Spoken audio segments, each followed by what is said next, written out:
بالله من الشيطان الرجيم. بسم الله الرحمن الرحيم. وهو الذي أنزل من السماء ماء فأخرجنا به نبات كل شيء فأخرجنا منه خضرا نخرج منه حبا متراكبا ومن النخل من طلعها قنوان دانية وجنات من أعناب والزيتون والرمان متشابها وغير متشابه انظروا إلى ثمره إذا أثمر وينعم إن في ذلكم لآيات لقوم يؤمنون. وجعلوا لله شركاء الجن وخلقهم وخرقوا له بنين وبنات بغير علم سبحانه وتعالى عما يصفون. صدق الله العظيم. ترجمہ وهو الذي اور وہ ذات ہے انزل جس نے اتارا من السماء آسمان سے ماء پانی فأخرجنا بس ہم نے نکالا بھی اس کے ساتھ نبات اگنے والی کل شیء ہر چیز فأخرجنا بس ہم نے نکالا منہ اس سے خضرا سبزہ نخرج ہم نکالتے ہیں منہ اس سے حبا دانا متراکبا تہ بتہ ومن النخل اور کھجوروں میں سے من طلعها اس کے کعبے قنوان گچھے دانیۃ جھکے ہوئے وجنات اور باغات من اعناب انگور کے والزیتون اور زیتون کے والرمان اور انار کے متشابہا آپس میں ملتے جلتے وغیر متشابہ اور جدا جدا. انظروا دیکھو الی ثمرہ ان پھلوں کی طرف اذا اثمر جب پھل لاتے ہیں وینعی اور پکتے ہیں. ان فی ذالکم بے شک اس میں تمہارے لیے لآیات البتہ نشانی ہے لقوم یؤمنون ایمان والے لوگوں کے لیے. وجعلوا اور کرتے ہو للہ اللہ کے لیے شرکاء شریک الجن جنوں کو وخلقهم اور ان کو پیدا کیا وخرقوا اور تراشتے ہو لہو اس کے لیے بنین بیٹے وبنات اور بیٹیاں بغیر علم بغیر علم کے یعنی جہالت سے. سبحانہ وہ پاک ہے وتعالی اور برتر ہے عما ان چیزوں سے یصفون جو تم بیان کرتے ہو. جی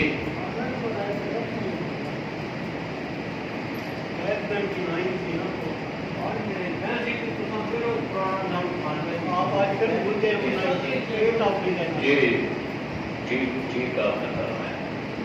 آیت نمبر 99 تھی. نہیں 98 پڑھ لی تھی. 99 صحیح.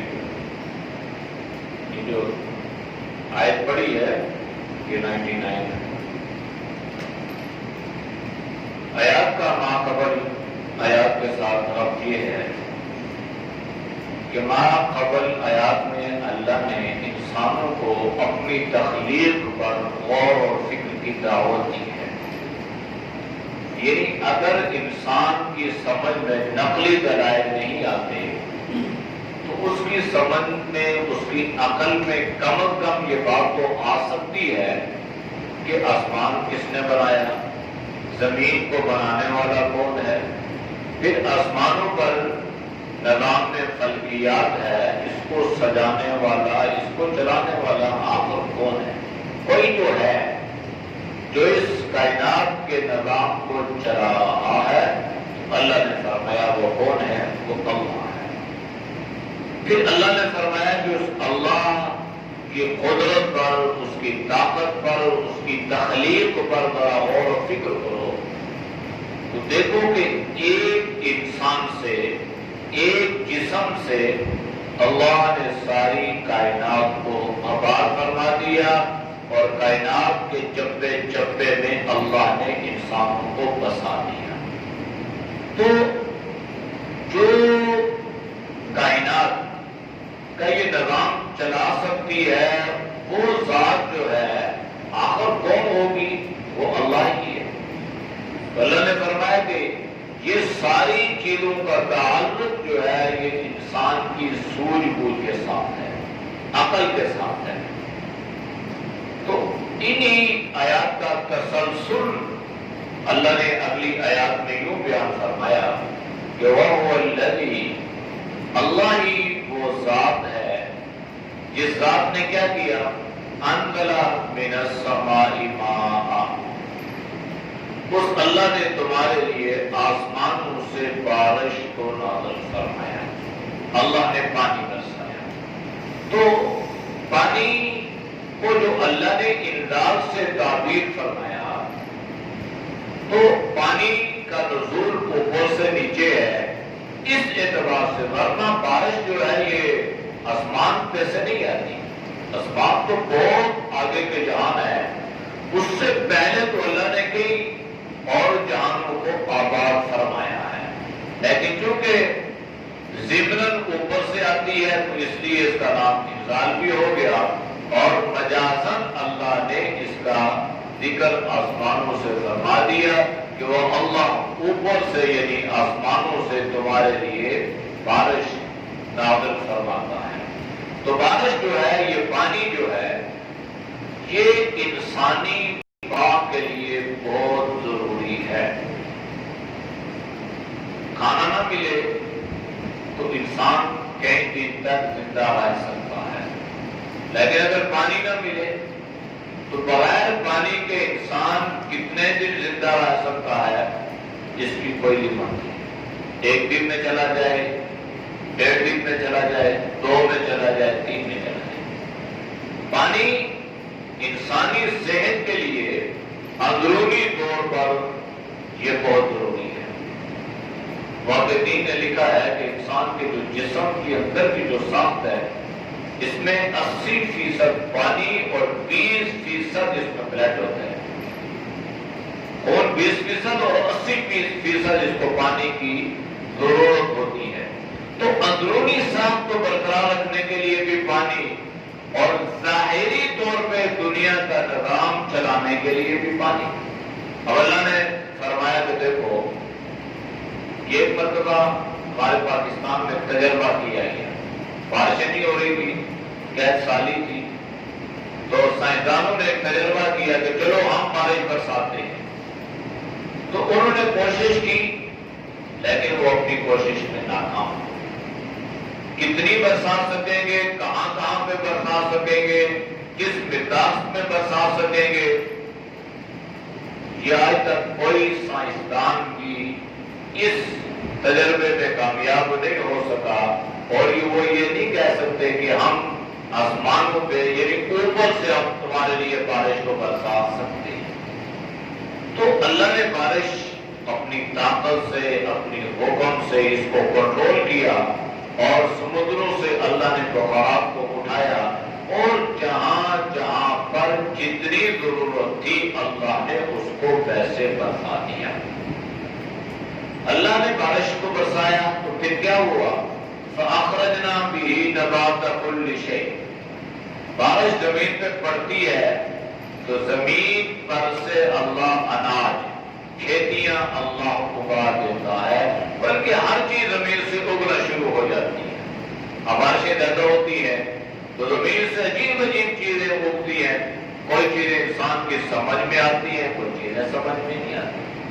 جنگلات میں چلے جائیں، پہاڑی علاقوں میں چلے جائیں، بارشوں سے نایاب قسم کی جڑی بوٹیاں جن کا ذکر بڑے بڑے حکمات کی کتابوں میں ملتا ہے، تو اللہ وہ چیزیں بھی اگا دیتا ہے۔ پھر یہ بارش کے قطرے بھی عجیب ہیں، اللہ کا نظام قدرت ہے۔ جب یہ بارش زرعی زمین پر پڑتی ہے تو اللہ وہاں سے بہترین اناج اگاتا ہے، کام کی چیز اگتی ہے، فائدے والی۔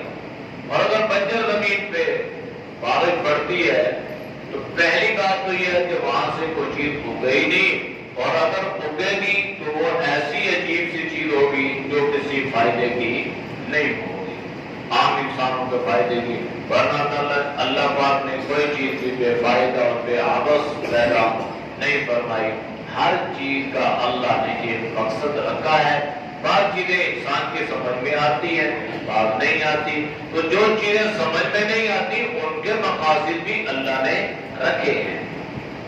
فَأَخْرَجْنَا مِنْهُ خَضِرًا، پھر اللہ فرما رہا ہے کہ ہم اس سے مختلف قسم کی سبزیوں کو بھی اگاتے ہیں۔ بارشیں پڑتی ہیں تو اس سے سبزیاں اگتی ہیں، اور سبزیاں کا اگنا، فصلوں کا بچ جانا، فصلوں کا اگنا، یہ ساری کی چیزیں اللہ نے انسان کے لیے پیدا فرمائی ہیں۔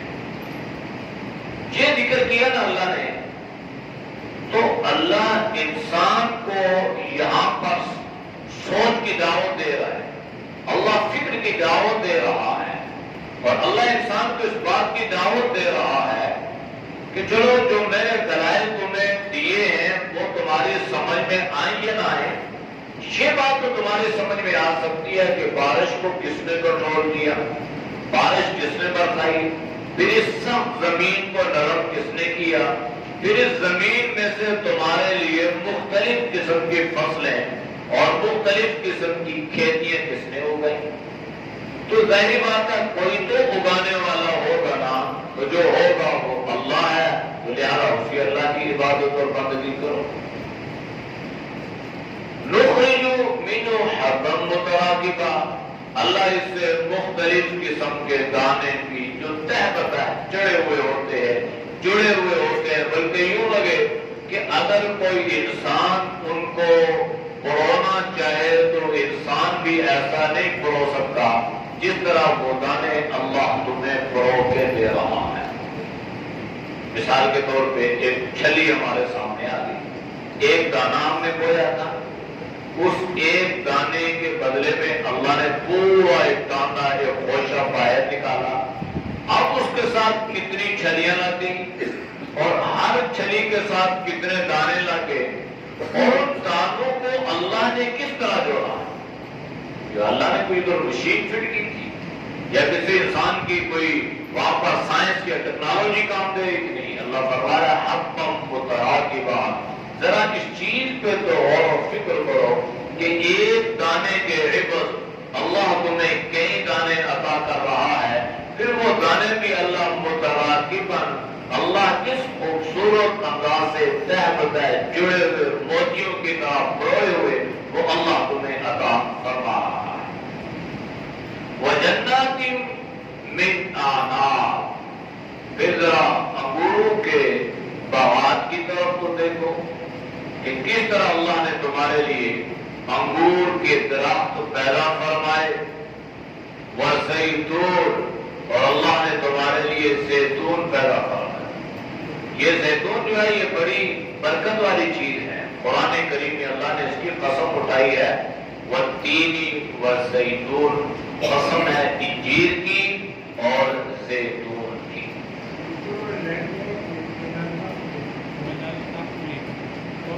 جی اچھا، اس کا مطلب ہے یہ دھیان ماشاءاللہ ٹھیک ہے،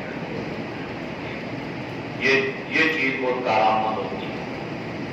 وَمِنَ النَّخْلِ مِنْ طَلْعِهَا قِنْوَانٌ دَانِيَةٌ، کھجور کے درخت اور کھجوروں کے ساتھ لگے ہوئے گچھے، پھر وہ جو گچھے ہیں نا وہ کس طرح جھکے ہوئے بھی ہوتے ہیں، یہ اللہ کی تعریف بیان کر رہا ہے۔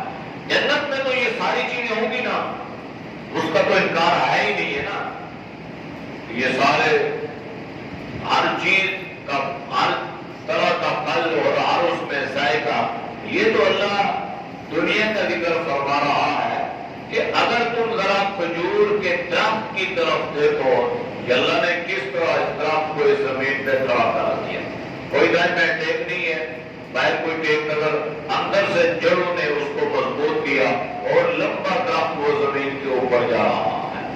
پھر اس درخت کے اوپر کیسے بہترین انداز سے اللہ نے کھجوروں کے گچھے لگا دیے، پھر یہ جو گچھے ہیں اللہ نے کس طرح اس گچھوں میں جھکاؤ پیدا کرا دیا۔ اب کھجور جو ہے یہ بھی بڑی برکت کی چیز ہے۔ جناب نبی کریم صلی اللہ علیہ وسلم نے سحری کا ذکر فرمایا نا، تو آپ نے سحری کے ساتھ اس چیز کو بھی بیان فرمایا کہ سحری میں برکت ہے اور بالخصوص کھجور میں اللہ نے برکت رکھی ہے۔ تو آپ کی پسندیدہ اور روک چیز جو تھی غذا کے اعتبار سے، یا تو بھیڑ کا دودھ تھا، اونٹ کا دودھ تھا، یا تو کھجور تھی، اور وہ اس چیز پہ گزارا کر سکتے ہیں، کرتے ہیں، اور آج بھی بڑے سے بڑے مرغوب غذائیں ان کے درخت پہ، ان کے دسترخوان پہ ہوں گی، لیکن اگر ان کے دسترخوان پہ کھجور نہیں ہے تو کچھ بھی نہیں، یعنی وہ اس کو کیسی ترجیح دیتے ہیں۔ اور آپ نے وہاں پہ دیکھا ہوگا فریش تازہ کھجور کا خوشہ، اور وہ یوں لگتا ہے کہ انسان کا جی یہ چاہتا ہے کہ جیسے اس سے توڑتا رہے اور انسان کھاتا رہے۔ توانائی طاقت بھی اللہ نے، اور اس کی تجارت دیکھیں کہ انسان کہاں سے کہاں کی، مکہ کی کھجور ساری دنیا کے کونے میں ہے، مدینے کی کھجور کہاں پہنچ رہی ہے۔ تو یہ اللہ فرما رہا ہے کہ ذرا اس پہ تو غور و فکر کرو، آخر کون سی ذات ہے جس نے اس درخت کو زمین پہ کھڑا کر دیا، پھر اس کے ساتھ اللہ نے کھجوریں، اب درخت کھجور کا ہے تو اللہ نے اس کے ساتھ کھجور اگائی، اور ایک ہی زمین پر درخت لگے ہوئے، پھر اس میں مختلف قسم کی نسلیں کھجوروں کے مختلف، یہ امبر ہے، یہ فلاں ہے، یہ فلاں ہے، یہ قلبی ہے، اور یہ مدینے کی ہے، اور یہ تو اب درخت پانی جب زمین پہ بڑھتا ہے تو اب اس پہ درخت لگ گیا، اب پانی ایک ہے لیکن مختلف درخت اللہ نے پیدا کیے، مختلف باغات اللہ نے پیدا کیے، اور اللہ پاک نے اس میں مختلف ذائقے بھی بھر دیے۔ اسی طرح وجنات من اعناب، انگور کا درخت، والزیتون، زیتون کا درخت، والرمان، اور انار، متشابہا غیر متشابہ، آپس میں ملتے بھی ہیں، جدا جدا بھی ہیں، یعنی ذائقہ ان کا ایک طرح کا بھی ہے، رنگت ایک طرح کا بھی ہے، اور رنگت ان کی جدا بھی ہے، ذائقہ ایک طرح کا بھی ہے، اور ذائقہ ان کا جدا جدا بھی ہے۔ اب ایک درخت ہے نا، اس کے ساتھ انار لگا ہے، اب ایک انار آپ نے اتارا، اس کا ذائقہ کچھ اور ہوگا، اور ممکن ہے اسی درخت میں سے اگر آپ انار اتارے ہو سکتا ہے اس کا ذائقہ کچھ ہو، تو ان درختوں میں، ان پھلوں میں یہ ذائقے کس نے بھرے؟ تو اللہ انسان کو غور و فکر کی دعوت دے رہا ہے کہ کم از کم اللہ نے عقل دی ہے، شعور، اس پہ تو غور و فکر کر دو نا۔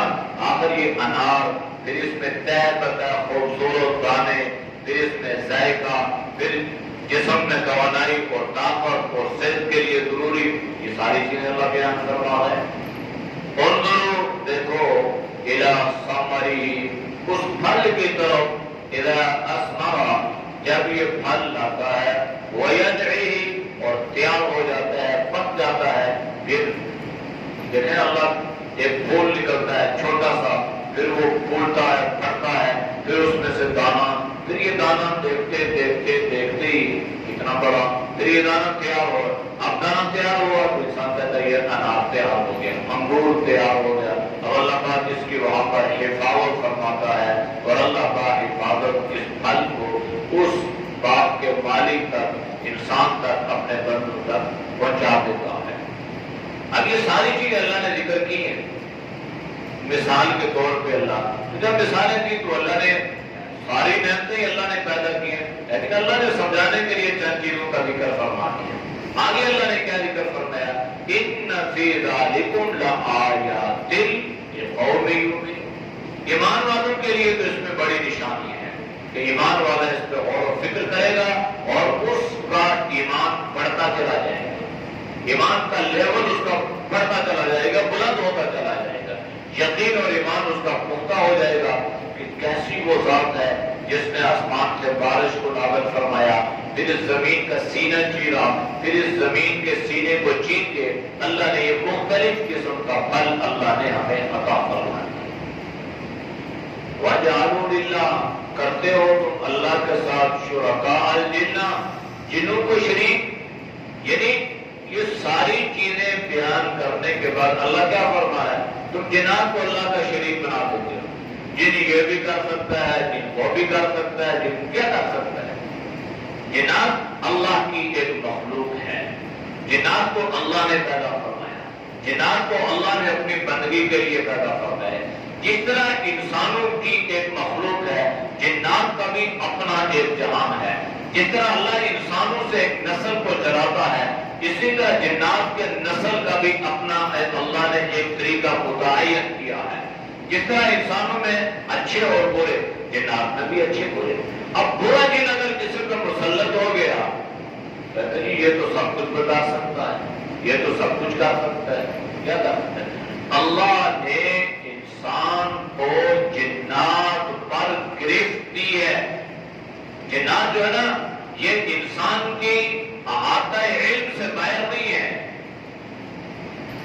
آج بھی جنات جو ہے یہ جناب نبی کریم صلی اللہ علیہ وسلم کے شاگرد، اس صحابہ کے شاگرد اس طرح بھی چلے، انسانوں کے جنات رہے، انسانوں کے شاگرد جو ہیں یہ جنات رہے ہیں، یعنی جن بھی انسانوں کا شاگرد رہا ہے، اور اب بھی ایسا ہے۔ وہ جنوں کے بڑے بڑے علماء کو کہا جن کو اللہ نے جو ہے وہ اپنی عبادت اور بندگی کے لیے قبول فرمایا اور اللہ نے انہیں علم عطا فرمایا، تو ہے ان کی شاگرد۔ یہ نہیں ہے کہ جن جو ہے وہ انسان کی گرفت سے باہر ہو جائے اور جن جو ہے انسان کو قابو کر سکے اور انسان اس کو قابو نہ کر سکے۔ وَخَلَقَهُمْ، جنات کو اللہ نے پیدا کیا۔ اللہ فرمایا ہے تم جنات کو اللہ کا شریک بناتے ہو، حالانکہ صورتحال یہ ہے کہ جن اللہ کی مخلوق ہے، اللہ نے اس کو پیدا کیا۔ وَخَلَقُوا لَهُ بَنِينَ، اور تم تراشتے ہو اس کے لیے بیٹے، وَبَنَاتٍ، اور بیٹیاں بغیر علم جہالت سے، یعنی اللہ کی تم اولاد منسوب کرتے ہو اور کبھی کہتے ہو یہ فرشتے اللہ کی بیٹیاں ہیں اور ان کو تم اللہ کی بیٹیاں قرار دیتے ہو، اور کبھی جنات کو تم اللہ کے بیٹے قرار دیتے ہو، اور کبھی عام انسانوں میں سے تم اللہ کو اللہ کے بیٹے قرار دیتے ہو۔ اللہ نے فرمایا کہ جب اللہ یہ سارا نظام اکیلے بنا سکتا ہے اور چلا سکتا ہے اور سجا سکتا ہے، لہذا اللہ تمہیں بھی یہ رزق عطا کر سکتا ہے، اور اللہ یہ سارے نظام کو، ساری کائنات کو بنانے میں کسی کے مشورے کا پابند بھی نہیں ہے۔ سبحانہ ہو، واللہ ہر طرح کی شراکت سے پاک ہے، وتعالی، اور برتر ہے، عما یصفون، ان چیزوں سے جو اللہ کی طرف اس منسوب کرتے ہیں۔ اعوذ باللہ من الشیطان الرجیم، بسم اللہ الرحمن الرحیم، وهو الذی انزل من السماء ماء فأخرجنا به نبات كل شيء فأخرجنا منه خضرا نخرج منه حبا متراكبا ومن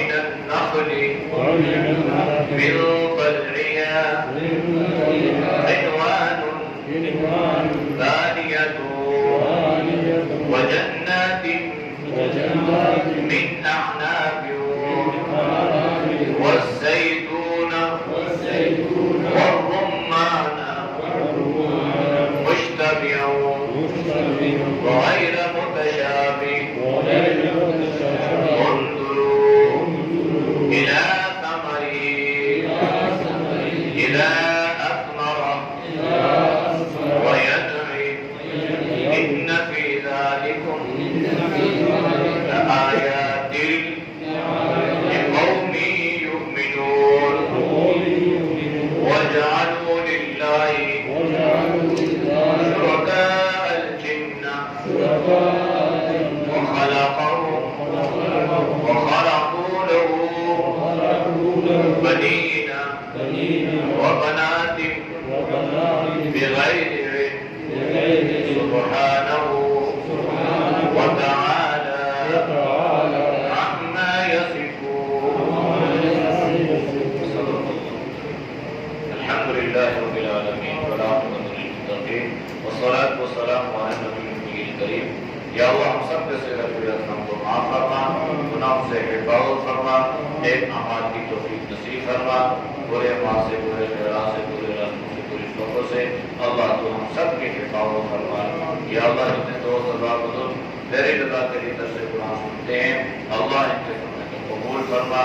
یا اللہ ان کے علم و عمل میں، یا اللہ ان کی صحت میں، ایمان میں، یا اللہ مال میں خوب برکتیں عطا فرما. ہر پریشانی سے، ہر مصیبت سے، یا اللہ ہر امتحان سے، ہر شر سے اللہ تو ہم سب کے حفاظت فرما. یا اللہ پوری امت کے حفاظت فرما. صلی اللہ تعالی علی نبی کریم برحمتک یا ارحم